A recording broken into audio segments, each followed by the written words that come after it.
सोचें उस वक्त के बारे में जब इस कायनात में इंसान का कोई नामो निशान नहीं था। ज़मीन वीरान थी और हर तरफ खामोशी का राज था। फिर अल्लाह ने इरादा किया कि वो एक ऐसी मखलूक बनाएगा जो ज़मीन पर उसका नायब यानी खलीफा बनाएगी।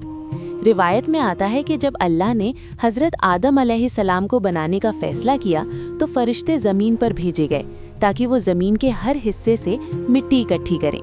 उन्होंने सुर्ख, सफ़ेद और काली मिट्टी जमा की। यही वजह है कि आज इंसानों के रंग और मिजाज मुख्तलिफ हैं। कोई नर्म मिजाज है तो कोई सख्त, कोई गोरा है तो कोई काला। इस मिट्टी को पानी में भिगोकर गारा बनाया गया और फिर उसे एक इंसानी शक्ल दी गई।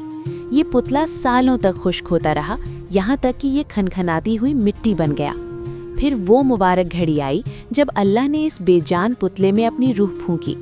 रूह सर के रास्ते दाखिल हुई और देखते ही देखते मिट्टी का ये पुतला एक जीता जागता इंसान बन गया। ये थे हमारे बाप हज़रत आदम अलैहिस्सलाम। अल्लाह ने तमाम फरिश्तों को हुक्म दिया कि आदम को सजदा करो।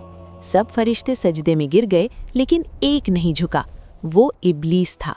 उसे अपने आग से बने होने पर गुरूर था और उसने मिट्टी के इंसान को हकीर समझा।